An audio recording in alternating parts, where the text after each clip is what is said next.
Gracias, Kenia. Vamos a iniciar. Muy buenos días a todas y a todos. Hola. Es un placer estar de nuevo. Ven que les había advertido que hoy volvería. Gracias por conectarse, Alison, Alondra, Tere, Gloria. Y bueno, veo ahí a alguien más. Liliana, Juan José y Mackendy. Bueno, pues vamos a iniciar esta sesión. Quiero de una vez, porque luego se me pasa y me olvida, avisarles que el viernes, la clase comenzaría a las 10. Kenia, por ahí andas también. Ya se fue. Sí, José, reenterada. Ok, muchas gracias. Es que justo tengo clase en Ciudad Universitaria, presencial, ya todo este semestre ha sido presencial, y mi clase es de 7 a 10. Entonces, lo que voy a hacer, justo para no robarle tanto tiempo a la clase, me voy a salir a las 9:15, y me voy a trasladar a la Escuela Judicial Electoral para desde ahí dar la clase, ¿no?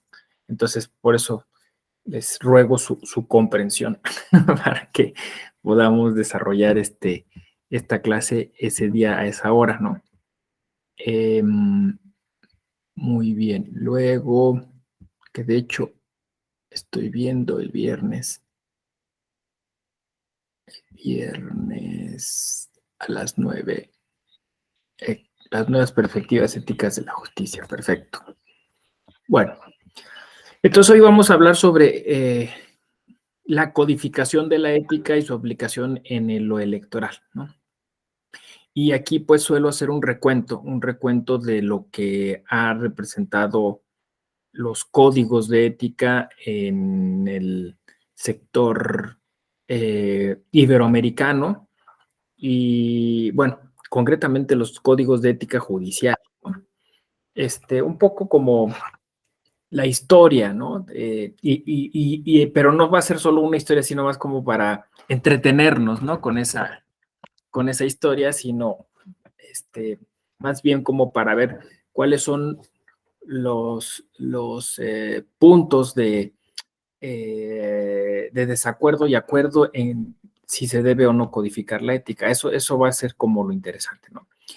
Entonces, bueno, pues primero les tengo que contar que de alguna forma al final del milenio hubo una como reivindicación de los temas de ética, ¿no?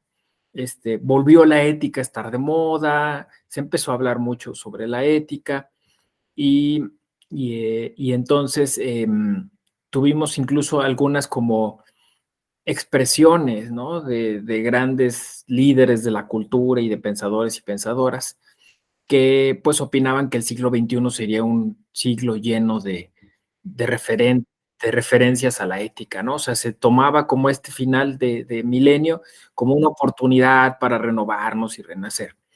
Muchas y muchos incluso ligaron todo esto en el terreno de lo jurídico a los derechos humanos, ¿no? Que atribuían un tipo de ética e incluso la positivización de la ética a través de estos derechos humanos, un tratamiento como particular. Se empezó a hablar de principios en torno a la Constitución.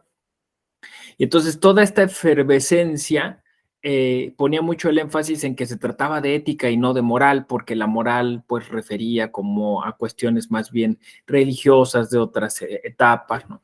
Pero sí se hablaba como de la aplicación y la profesionalización a través de la ética, y esto incluso irradió al sector privado, tanto como al público, ¿no? Muchas empresas empezaron a tener oficinas o direcciones que se ocuparan de la ética, y así empezó como a generarse esta idea de que era necesario, pues no solo como cuestiones así aisladas o desarticuladas o personales, sino que se tenía que hacer programas, se tenían que crear proyectos, o sea, que hubiera cosas concretas a propósito de la ética. Y dentro de esta vamos a llamarlo esquematización, racionalización, sistematización de la ética, no estuvo de lado pues el Poder Judicial, ¿no? Obviamente, digamos, dentro de la administración pública en general, pues empezaron a aprobar y aceptar códigos de conducta, códigos de ética, y casi hoy podemos decir que todas las áreas del gobierno tienen un código de ética, ¿no? Ahora, la cuestión, ustedes ya están en este mismo momento pensando, criticando, construyendo, ¿y eso de qué sirvió, no? O sea, porque pues estamos hablando ya de 20 años, ¿no? O sea, 20 años de esos sucesos, quizá 30 años porque alguien empezó pues un poco antes de que terminara el milenio, ¿no? Y tendrían razón en cuestionar eso porque de alguna forma el, el, el llevar la ética a su formalización, a su, como dije, esquematización, quizá tuvo un efecto contraproducente, que es el de, ya estamos tranquilos, tenemos un código de ética. De hecho, en algunos casos se hablaba incluso de instituciones que pudieran velar por esa ética, también las cuales están ahora desdibujadas, ¿no? Creo que en el tema de la administración pública y de la administración de justicia, quizá el problema es que de alguna forma se confunde con lo que podría ser el derecho administrativo, ¿no? O sea, es decir, dónde empieza la sanción ética y dónde empieza la sanción jurídica, ¿no? O sea, eh, obviamente una amonestación, pues, cae en el terreno de quizá de la ética, pero si esa amonestación puede tener una repercusión, o sea, decir, pues me amonestaron injustamente, ¿no? Se equivocaron, no fui yo, fue otra persona, incluso eso da lugar a algún otro asunto jurídico, ¿no? De impugnación de la... O sea, eso justo ese es el terreno que siempre ha estado polemizado dentro del tema de la positivización de la ética, por llamarlo de una manera, ¿no? Entonces, bueno, insisto, esto llegó a casi todos los lugares, pero concretamente dentro de el Poder Judicial, que también venía bajo una fuerte reforma. Acuérdense también que a final del milenio se incorporó el Consejo de la Judicatura, se distinguió entre las funciones jurisdiccionales y administrativas, y esto a raíz de una reforma judicial que no fue exclusiva de México, sino que fue incluso incoada por USAID, es pues un organismo internacional norteamericano que tenía mucho interés en que toda el área, toda la región, o sea, es decir, América Latina, pues tuviera más o menos las mismas condiciones para litigar. Esa es la razón de USAID, ¿no? O sea, mucho dinero, o sea, un financiamiento, pero para que los corporativos pues pudieran llegar a cualquier tribunal y más o menos tener procesos estandarizados, ¿no? Y dentro de eso se contemplaba una partida, bueno, una inversión para el tema de la ética, ¿no? O sea, la ética también fue un proyecto global. Esto es lo que quisiera decir, ¿no? Y entonces, digamos que pues la idea era que si te estoy mandando dinero, pues tú compruebes que estás haciendo algo con ese dinero, ¿no? Entonces, esto inició, digamos, desde ese sector global y sobre todo pensando en América Latina y después desde la organización internacional de los tribunales mismos que se agrupan en algo que se llama Cumbre Judicial Iberoamericana. La Cumbre Judicial Iberoamericana, que es curioso porque casi nadie conoce qué hace la cumbre, ¿no? Es un ente un poco, pues eso, desconocido, ¿no? Básicamente, pues es la reunión de todos los poderes judiciales de los países que integran Iberoamérica, ¿no? También con una discusión sobre qué cosa es Iberoamérica, pero bueno, lo cierto es que ahí está incluida España y es España la que liderea esto, ¿no? De hecho, España nunca ha soltado la secretaría de la cumbre. O sea, España siempre ha tenido ese control, ¿no? Pero pues todos los estados tienen que aportarle a ese, ¿no? Entonces, México le aporta vía el Poder Judicial Federal, particularmente la Suprema Corte. Entonces, la Suprema Corte llega a tener algún papel dentro de esta cumbre. Incluso hasta hace poco en la página de la Suprema Corte había un micrositio que te llevaba a la Cumbre Judicial Iberoamericana, y el micrositio lo administraba la propia Corte, porque al parecer México era el que tenía como pues la infraestructura digital más potente, ¿no? Y ahí incluso podían encontrar cosas sobre la ética judicial en Iberoamérica, ¿no? Ya últimamente no he rastreado eso, o sea, no he visto, porque me parece que cuando quise entrar ya habían hecho alguna modificación y ya habían quitado, curiosamente, todo este tema de la ética, y habían puesto más bien la parte que tiene que ver con la jurisprudencia y la búsqueda de sentencias internacionales y todo eso. Pero era un gran proyecto, o sea, era un proyecto de cómo vamos a hacer los poderes judiciales en Iberoamérica para cuidarnos entre nosotros, para mejorar nuestros procesos, incluidos también procesos de accesibilidad a la tecnología y todas estas cuestiones, ¿no? Ciberseguridad y todo eso, digamos, tenía como de manera transversal a la ética, ¿no? Bueno, la Cumbre Judicial Iberoamericana tenía una comisión, la Comisión Iberoamericana de Ética Judicial. Entonces, esta comisión era la que concretamente se ocupaba del tema de la ética, y muy pronto, o sea, ya en los 2000, sí, justo con el milenio, vino la propuesta, el proyecto de hacer un código modelo iberoamericano de ética judicial, ¿no? Código modelo, ¿no? Y este código modelo que, pues en tanto que es ética, sigue vigente, ¿no? Los códigos de ética no fenecen, ¿no? Son directivos, ¿no? O sea, son ilustrativos, ¿no? O sea, no es que tienen una vigencia concreta, o sea, están ahí para acompañarnos, darnos ejemplos, ¿no? Pues este código ni se imaginan quién lo hizo. Lo hizo Manuel Atienza y Luis Vigo, ¿no? O sea, es decir, un español, porque obviamente los españoles no iban a soltar el liderazgo de ese proyecto, un español que además en ese momento desconfiaba tremendamente de la ética, y yo creo que sigue desconfiando hasta ahora, ¿no? No sé, yo creo que vio un área de oportunidad, fue muy curioso, yo me acuerdo de poco de aquel entonces, y pues obviamente Atienza tenía como hasta hoy un prestigio enorme como filósofo del derecho. Entonces, bueno, pues igual como había también un pago de por medio, pues, seguramente no le rehuyó, pero me parece que sí, en gran medida, quizá quien sí traía como el tema a la mano era Luis Vigo, que era un filósofo, o es un filósofo del derecho argentino, y que además había sido juez, y que eso le daba como muy buenas cartas, ¿no? O sea, un juez que además es doctor y experto en filosofía del derecho, que se ocupara de estos temas, ¿no? Entonces, ellos hicieron mancuerna, hicieron un proyecto.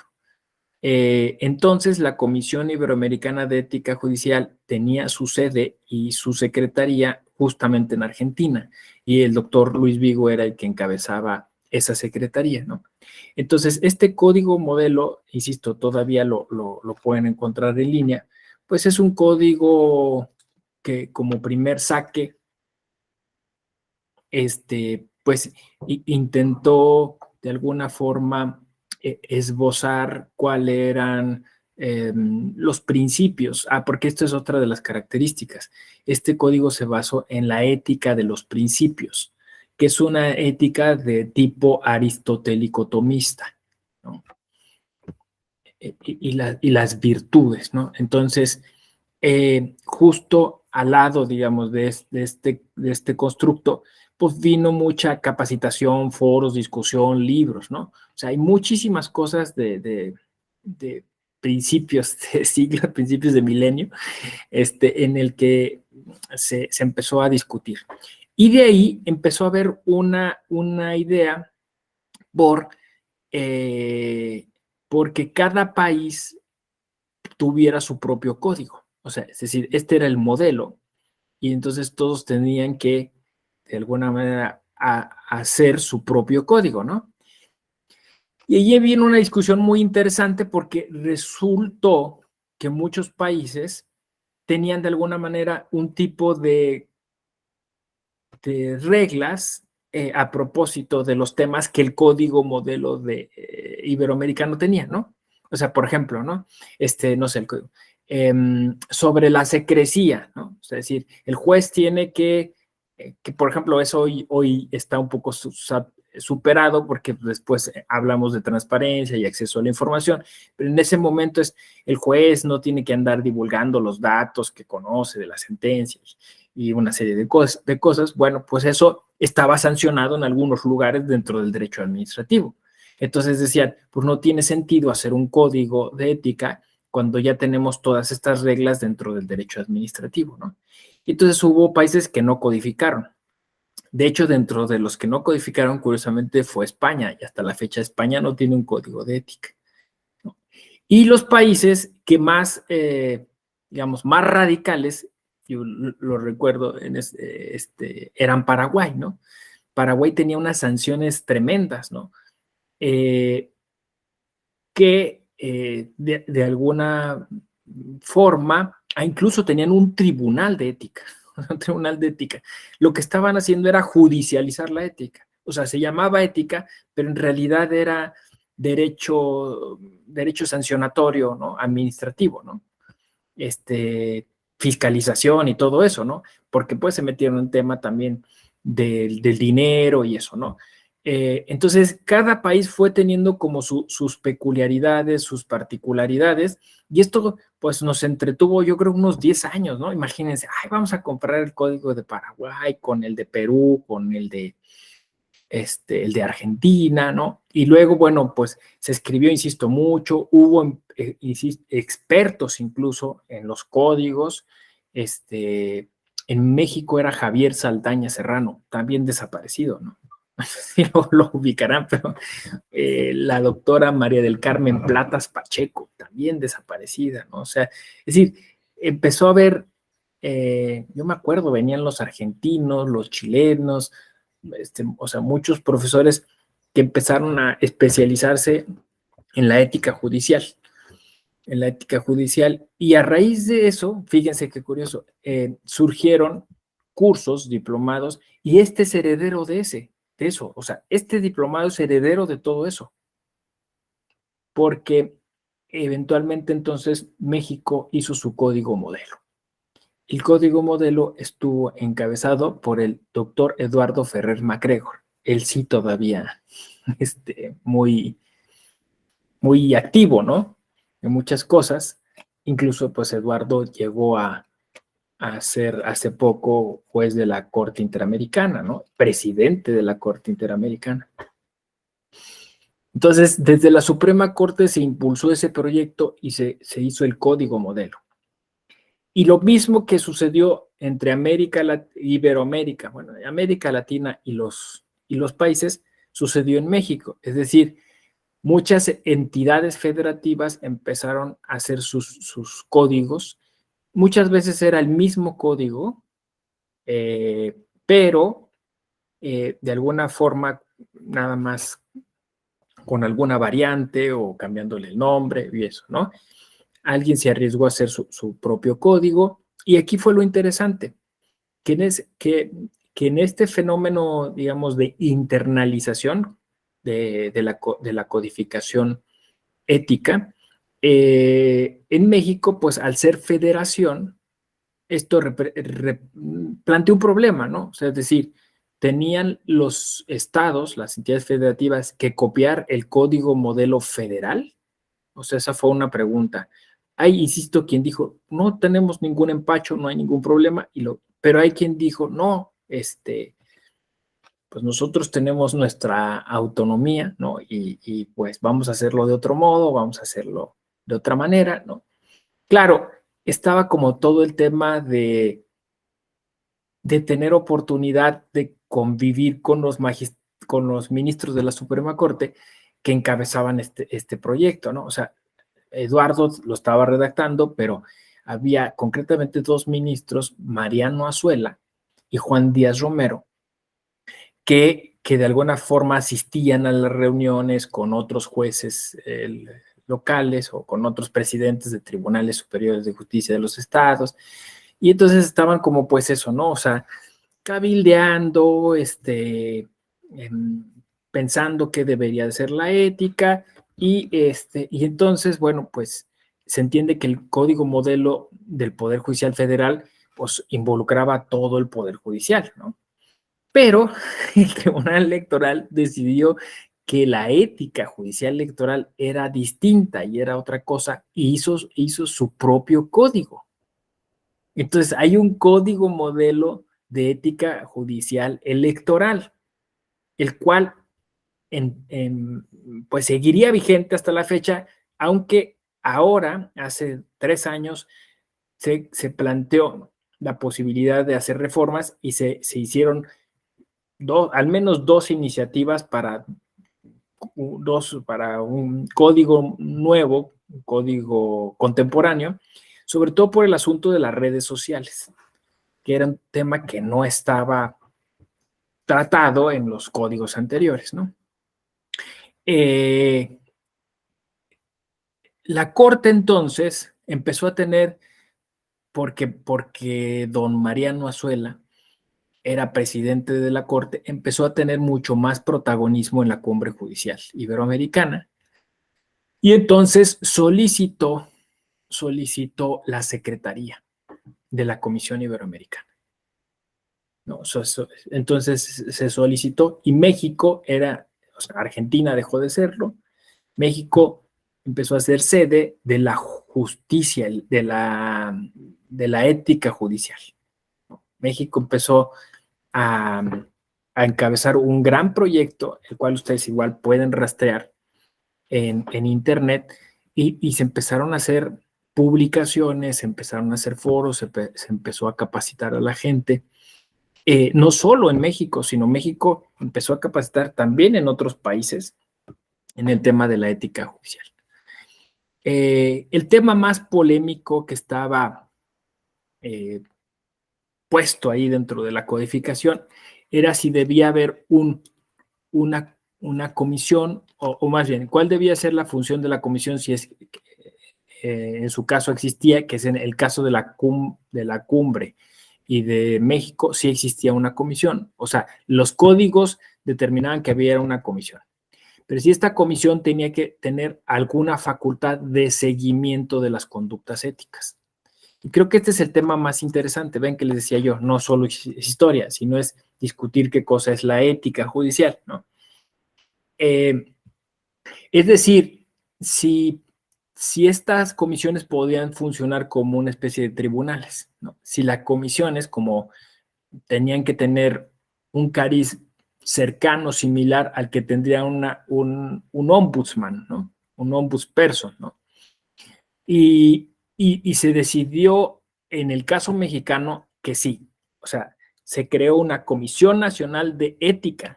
Fíjense, esto tampoco seguro lo sabían, ¿no? Este es bien interesante. Comisión Nacional de Ética Judicial. Y se estableció que esa Comisión Nacional estuviera encabezada por el presidente de la Suprema Corte.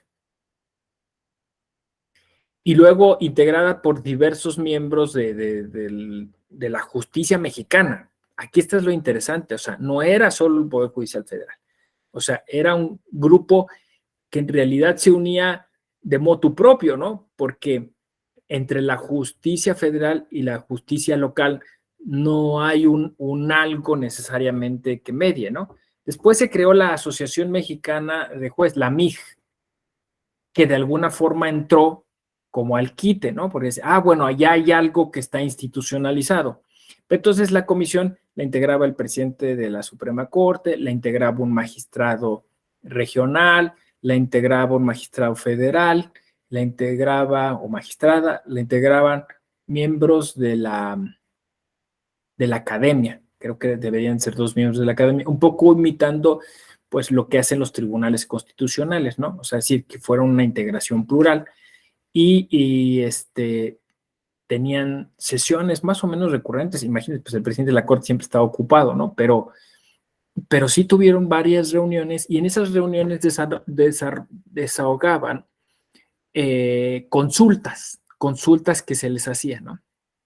Entonces, primero empezaron así, ¿no? O sea, así, por ejemplo, o sea, la consulta era como una pregunta y se acompañaba de unos documentos y la podía formular, eso es lo interesante, cualquier persona. Primero creo que era cualquier persona que estuviera dentro de la función jurisdiccional, pero después creo que se abrió a cualquier persona, ¿no? Entonces, cualquier persona podía hacer una consulta a la comisión y la comisión empezó incluso, o sea, estas respuestas a estas consultas se publicaban. Entonces hay una que se volvió muy famosa porque ya en ese momento se hablaba sobre el uso de redes sociales, ¿no? La Comisión Nacional de Ética Judicial Mexicana desahogó una consulta sobre eso.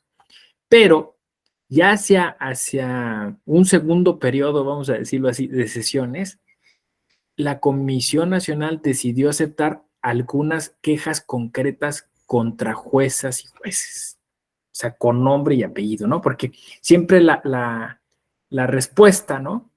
Era muy ambigua, ¿no? O sea, se sugiere que no, y en este caso, o sea, ya se asumió, pues que sí se trataba de asuntos personalizados, ¿no? Entonces, pues era de cuestiones, por ejemplo, que tenía que ver con la vida privada de los jueces, ¿no? O sea, si los jueces o las juezas que después de su horario laboral, pues, no, y de eso de esas anécdotas está plagada las noticias, ¿no?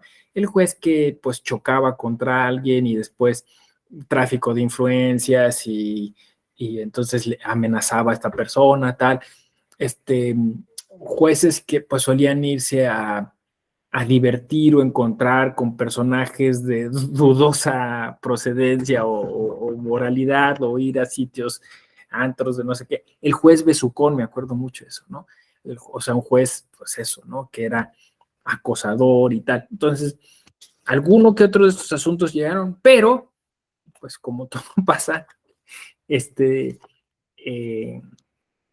terminó, terminó el periodo en el que pues hubo un presidente al frente de la Corte que tuviera interés en estos temas y básicamente de un plumazo y de un día para otro se eliminó todo esto, ¿no? O sea, no, ni siquiera, o sea, como esto estaba encabezado por un instituto que creó el propio Mariano Solo, que se llamaba Instituto de Investigaciones Jurisprudenciales y de Promoción y Difusión de la Ética Judicial, ¿no? Entonces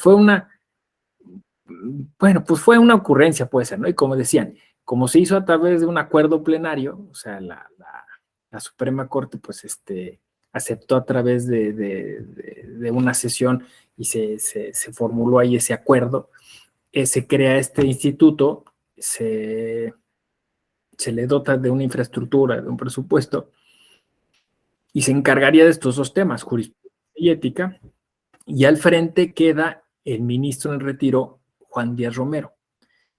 Y se establece en ese acuerdo que, que quien presidirá será un ministro o magistrado o magistrada en retiro, ¿no? Fue pues ahí, como digo, una ocurrencia, ¿no? De que además tenía este doble cariz, o sea, era un instituto de investigaciones que tenía y divulgación, entonces que tenía como esa misión de seguir publicando cosas, de estar estudiando los temas de la ética y la jurisprudencia y luego de capacitar, ¿no?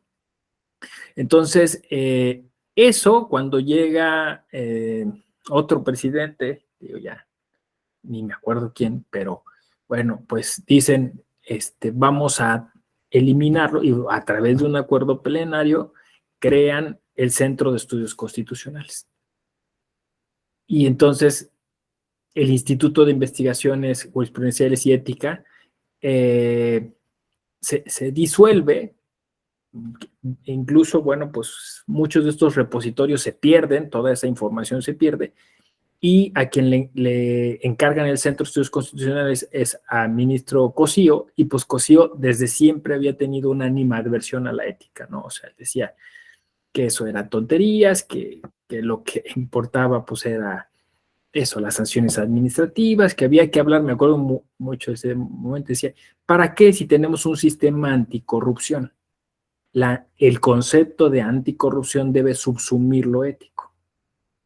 Eso es lo que dijo en ese momento en el pleno, y pues, pan, ¿no?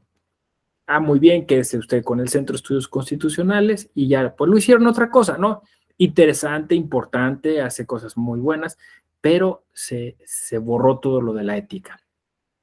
En ese momento me acuerdo que muchos poderes judiciales locales habían emprendido la tarea, en concreto el Estado de México, no sé qué habrá pasado con ellos, pero me acuerdo de que llamaron para consultar y preguntar qué se iba a hacer, porque ellos habían justo creado un instituto de investigaciones muy similar al federal, y que pues estaban por comenzar actividades, y que la idea era que pues se hicieran articuladamente con eso. Ya no existe. No sé qué sería de ellos, pero muchas de esas cosas se quedaron así, ¿no? La MIG asumió algunas de ellas, algunas muy pocas, se perdió total impulso en eso, se perdió también o se renunció a la Secretaría de la Comisión Iberoamericana de Ética Judicial, tampoco sé en qué quedó mucho ese asunto, ¿no? Y curiosamente, el Tribunal Electoral lo vio con buenos ojos, porque dijo, bueno, o sea, nosotros sí vamos a continuar con ese proyecto, y ese proyecto lo traía el doctor Carlos Soriano, que pues que había estado de alguna manera involucrado desde el Código Modelo de Ética Judicial Electoral, en la redacción y todo eso, y en los trabajos, que además se coordinaron junto con el Instituto de Investigaciones Jurisprudenciales. O sea, el instituto coordinó en tiempos de la presidencia de la magistrada Alanís, ¿no? Y entonces, Carlos Soriano, cuando llega a lo que entonces era el centro de capacitación electoral, digamos, el antecedente de la Escuela Judicial Electoral, y siendo jefe de la unidad de investigación, continúa con esto, y entonces crean un diplomado de ética, un diplomado autoejecutable, crean cursos y siguen capacitando, ¿no? Siguen capacitando y dando a conocer el código modelo, ¿no? Por eso digo que este es el antecedente de todo lo que ustedes están de alguna forma viviendo, ¿no? Se queda una especie como de, pues eso, de último reducto de la ética judicial en lo electoral, ¿no? Y incluso todavía se nombra un año, no me acuerdo qué año, el año de la ética judicial electoral. Y todo ese año se hacen actividades, cuando la Corte pues ya había dejado de lado todo eso. Y bueno, aquí propiamente no hay una comisión, no hay un organismo que como a nivel federal se había pensado, ¿no? Que atiende esos temas, pero sí les puedo decir que en las iniciativas de los nuevos códigos sí hay, o sea, hay una propuesta para que haya un organismo que atienda algunas de las quejas respecto de faltas de conducta éticas dentro del ámbito de la justicia electoral. También con la intención de que, bueno, pues como esto no es necesariamente coercitivo o coactivo, ¿no? O sea, que estas sanciones pues son siempre así, ¿no? Son de amonestación, de llamadas de atención, ¿no? De solicitarle que se retracte, que pida perdón a la persona, ¿no? Mucho como desde un ámbito compositivo, conciliatorio, ¿no? Pero pues por la estructura que tenemos, siempre la dirección jurídica del tribunal, exacto, Juan José, no hay, pero digo, en la nueva reforma sí va a haber, ¿no? Por la estructura que tenemos, en la dirección jurídica revisa y entonces junto al código de ética hay un código de conducta y un reglamento. O sea, serían 3 documentos los que estarían por surgir. Insisto, el problema, ¿saben cuál es? O sea, aquí se los digo honestamente, el problema ha sido la cuestión de la rotación en la presidencia. O sea, sí, porque este proyecto era del magistrado Felipe Fuentes. Entonces, cuando el magistrado Felipe Fuentes deja la presidencia, ¿no? Llega después el magistrado Vargas, ese proyecto pues se queda en stand-by, y ahora que está el magistrado Reyes parece que se vuelve a reactivar, pero bueno, es que cada magistrado pues trae como unos temas y bueno, aunque insisto, de manera institucional pues se siguen como por ejemplo la Escuela Judicial Electoral pues no ha dejado, ¿no? De hablar de ética. Y bueno, pues el tema es ese, ¿no? O sea, es decir, qué es lo que tendría que venir, qué es lo que podría hacerse. Pero ya ahí están de alguna manera planteados los, los puntos polémicos que tienen que ver con la ética judicial. Ahorita nos referiremos quizá a algunos que tienen que ver concretamente con la codificación de la ética judicial electoral. Pero uno es qué nivel de sanciones debe haber. El otro es si al codificar no se está judicializando la ética, o sea, se está juzgando a que la ética sea como, pues, es un producto de justicia, ¿no? Y tres, este asunto si se puede de alguna manera después pasar a otra instancia que sea ya administrativa, incluso penal, o penal, ¿no? O sea, decir que ya haya sanciones más fuertes. Y si eso es en detrimento o no de la ética. Juan José, adelante. Gracias, doctor. Bueno, justamente mi comentario iba en el sentido. Algo que ha pasado mucho con los códigos en el Poder Ejecutivo es que efectivamente muchos de los funcionarios, en lugar de acercarse a sus comités de ética como con una duda para que los orienten, como de verdad estos espacios de reflexión éticos de su quehacer, pues ya le tienen miedo, porque de ahí los mandan al OIC, al órgano interno de control. Entonces, al final, los comités de ética no han estado funcionando o no funcionan muy bien por esta situación, porque pareciera o no queda claro es lo que usted acaba de decir, la función del comité de ética, que desde un particular punto de vista es orientadora, como de poderle decir al funcionario, de prevenir y orientar sobre dudas que tenga de su comportamiento o una conducta específica, si es del código de conducta. Pero terminan siendo preinstancias de enviar al funcionario al órgano interno de control, y entonces pues ya nadie se atreve a ir a un comité de ética a preguntar una duda, porque pues si es una duda de, oiga, recibí un regalo de un proveedor o X, lo que sea, pues ya mejor prefieren no hacerlo. Entonces los comités de ética terminan por no funcionar en ese sentido cuando no queda clara su función y no sé en el Poder Judicial como por dónde venga, ¿no? Porque si no, no se va a acercar nadie a utilizarlos al final del día. Sí, tienes toda la razón, Juan José. Pues te digo, en un momento yo lo vi muy, muy sano, esta inercia, la idea era que eso que fuera, pues, de alguna forma, pues como un espacio de consulta y que la gente pudiera, pues, de manera libre y voluntaria acudir, pero claro, los abogados terminamos ensuciándolo todo, ¿no? Entonces alguien, mira, es una oportunidad, litigio estratégico, lo metemos por aquí y a ver qué más sacamos y a ver cómo forzamos más las cosas. Entonces se desvirtúa la ética, porque la ética tendría que ser eso, ¿no? O sea, decir, alentar pues, las conductas positivas. Tengo duda, ¿no? O sea, quiero mejorar mi trabajo. ¿Ustedes cómo lo ven? Entonces, pues ya la consulta se hace de manera estructurada y personalizada para que no dice, no, ahora va tu expediente, ¿no? Hasta donde tope, ¿no? Entonces, sí, yo creo que es eso, o sea, es lo que tú dices, hay un, yo lo voy a llamar cooptación, ¿no? O sea, es decir, si terminamos haciéndolo, juridizando la ética, o sea, ese es el tema, ¿no? Terminamos procesalizando y judicializando la ética, ¿no? Porque si tú lees el código de ética, está perfecto, pero si tú ya lees el código de conducta, al menos el que están tratando de implementar, ya ahí es donde te empieza a sonar raro porque ya empiezan a hablar de sanciones y empiezan a hablar de justamente de tener pues una cuestión mucho más formal y directa sobre la conducta y no tan como propedéutica como podría ser en el código.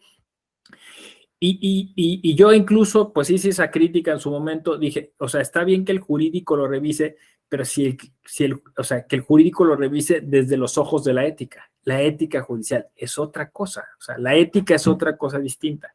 Si terminamos haciendo un proceso y esto termina en una sanción, entonces ya no es ética, ¿no? Entonces, este ha sido el rollo un poco de los códigos. Ahora, siempre que uno dice este argumento, hay alguien que dice, pues entonces no va a servir de nada. Si tú pones un código de ética que no tiene sanciones, pues nadie lo va a apelar, ¿no? Y entonces ahí dices, no, es que hay muchas estrategias, o sea, el código es uno de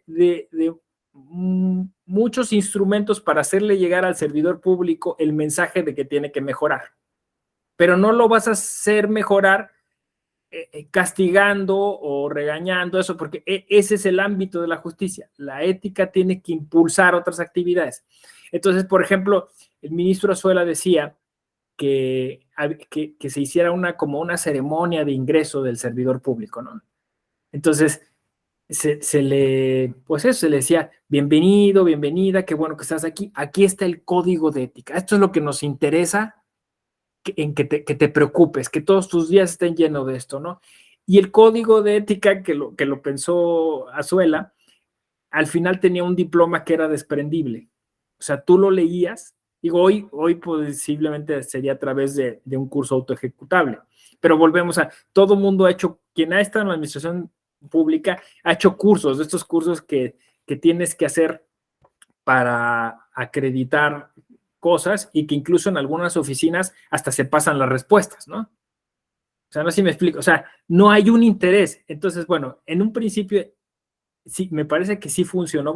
Ah, mira, qué curioso. Entonces, estudiaban el código y al final, pues sí, ellos de forma autodidacta iban respondiendo. Es decir, ya, creo que aprobé y entonces desprendían su diploma, ¿no? Esa era la idea de Azuela, ¿no? Folclórica si quieren ustedes, pero, o sea, esa era la intención, o sea, la intención era, vamos a contagiarnos de esta buena vibra, vamos a discutir cuáles son los principios de la ética, vamos a ver cómo se aplican en lo judicial, cómo se aplican en lo electoral. Y en el electoral, además, creo que sí tiene otras peculiaridades, o sea, sí creo que es distinto a todo lo demás por el tema político, porque obviamente muchos de los servidores públicos que están dentro de los tribunales electorales, pues no solo tienen que hacer consideraciones de tipo jurídico, ¿no? Sino que muchas de ellas afectan, pues eso, por ejemplo, piensen en temas de acción política, pues la percepción de alguien más, ¿no? Entonces, bueno, fíjense ahí todo este tema que al Tribunal Electoral le ha costado mucho sobre la garantía de audiencia y lo que en ética judicial se llama el derecho de oídas, ¿no? O sea, es decir, los alegatos, ¿no? O sea, los alegatos de oídas, pues es un tema de ética, ¿no? Es decir, el juez puede escuchar a las partes, pero las tiene que escuchar de manera proporcional, ¿no? Entonces, si tú ves que el juez, pues se va con una sola de las partes, ¿no? Entonces, obviamente es un tema de ética, porque jurídicamente no hay ninguna sanción. O sea, el juez escuchó a alguno de los implicados en el asunto tal. Ah, pues está bien, ¿no? Se está informando, pero también le dio chance a la otra parte de expresarse. Ahora, ¿se reunió en el tribunal? Ah, pues está bien. Se reunió a las 11 de la noche en un restaurante de la Condesa. Sí, son temas de ética, ¿no? Entonces, claro, esos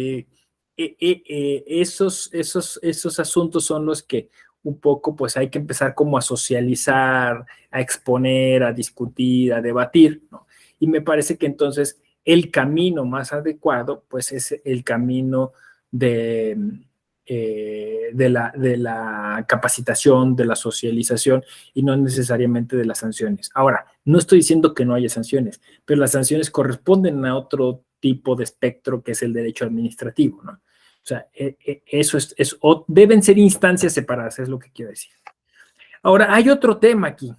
Hay un montón de normas que posiblemente serían éticas, pero que están dispersas. Me refiero, por ejemplo, al tema del acoso laboral y el acoso sexual, ¿no? O sea, ¿no? Que son temas que también nos preocupan y también están sufriendo como esa misma cuestión, ¿no? Es decir, hay protocolos para atender las quejas o denuncias de las mujeres, pero vuelve a pasar lo mismo, ¿no?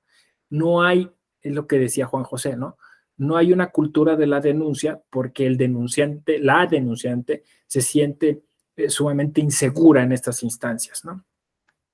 Entonces, pues no hemos como reflexionado muy a fondo eso, pero yo sé que, bueno, a veces se colocan los cartelitos, ¿no? De hecho, lo he visto hasta en los supermercados, ¿no? Si te sientes acosada, si alguien te está, pues eso, persiguiendo, insultando, lo que sea, tú puedes dirigirte aquí tal, ¿no? Y entonces, aquí lo que no hay es funcionarios y funcionarias, como dicen justo en este mensaje creo que estoy leyendo, sensibles a ese tema, ¿no? Es decir, en serio, o sea, piénsenlo en su oficina. Yo lo pensé incluso en la Escuela Judicial Electoral, ¿no? A ver, si una de mis compañeras sufriera violencia o alguien le estuviera diciendo, ¿a dónde va? No hay, no hay. ¿No? O sea, no hay una oficina y no hay una persona que te pueda respaldar, ¿no? Y entonces las quejas, estas se judicializan, se procesalizan, ¿no? Y ya no termina por tener ese afán, digamos, de alguna forma, pues, propedéutico, ilustrativo, ¿no? Aquí dice Alondra, sensibilizar la práctica de la ética como un complemento fundamental en el ejercicio de las actividades de todo servicio. Exacto, exacto. O sea, tendríamos que incluso cambiar el modo en que capacitamos. Y entonces, la persona pues eso, que es misógina, pues lo primero o sea, no lo vamos a cambiar, bueno, pues puede ser, ¿no? A través de una sanción, pero creo que el cambio más eficiente y más eficaz es haciéndole notar que está mal lo que hace. Porque mi experiencia es que lo sancionas, lo cambian de lugar y vuelve a hacer lo mismo. ¿No? Y bueno, eso suele pasar mucho en el Poder Judicial Federal, ¿no? O sea, nada más los reubican. y esa no es la solución, ¿no? Entonces, por ejemplo, ese es un tema que está justo eso, ¿no? En la rayita, ¿no? Entre lo ético y ya pues lo administrativo, ¿no? El tema del acoso, ¿no? Del acoso. El tema, bueno, ahora ha variado mucho porque pues sí nos preocupaba mucho el tema de la cultura laboral, ¿no? Que había muchos excesos dentro de la justicia y concretamente la justicia electoral por los tiempos, con esta idea de los tiempos electorales, o sea, son siempre, ¿cómo es la expresión? A ver si me fue, pero es, en el derecho electoral, siempre el tiempo es hábil, ¿no? O sea, todos los días son hábiles y todas las horas son. Y bajo esa que se pervierte, ¿no? Porque eso quiere decir que siempre va a haber alguien para recibir el asunto, ¿no? No quiere decir que todo el personal tiene que estar todo el tiempo ahí, ¿no? O sea, se ha malinterpretado ese asunto, ¿no? Entonces, pues a veces se llega a excesos que, insisto, o sea, en términos legales no están mal, ¿no? O sea, es decir, pues tiene un contrato, se le está pagando, incluso se le pagan horas extras, sí, pero pues también tiene una vida, ¿no? También tiene que desarrollar tiene su derecho al ocio, ¿no? Y tiene familia y tiene otras cosas, ¿no? O sea, a veces esas cuestiones se tendrían que discutir. Insisto, eso ha cambiado mucho con la pandemia, pero parece que tampoco ha cambiado mucho, ¿no? Estamos regresando a las mismas prácticas, Así que, bueno, Básicamente esto es lo que hasta el día de hoy hay sobre la codificación de la ética judicial electoral, ¿no? Me gustaría decirles más, pero insisto, todavía esto está en ciernes, ¿no? Está en aprobación, está discutiéndose. Espero que en un futuro no muy lejano, pues ya tengamos casos, tengamos asuntos, podamos decir, estuvo bien que se hiciera esto, que no se hiciera esto, que se sancionara de este modo, está bien el código, ¿no? Pero incluso el código modelo que hoy tenemos está pues ya un poco rezagado, ¿no? Y de alguna forma, bueno, se podría repasar, creo que incluso hay una clase dedicada a eso, dentro de este diplomado, así que tampoco voy a invadir esa clase, pero por aquí pues estaríamos entonces terminando el día de hoy, a menos que, claro, hubiera alguna pregunta. Cuéntenme, ¿no? ¿Todo bien? ¿Todo entendible? Sí, gracias, gracias. Pues muy bien, bueno, vuelvo a reiterar que el viernes nos veríamos a las 10, ¿sí? Muchas gracias por su tiempo. Nos vemos el viernes. Cuídense mucho. Gracias.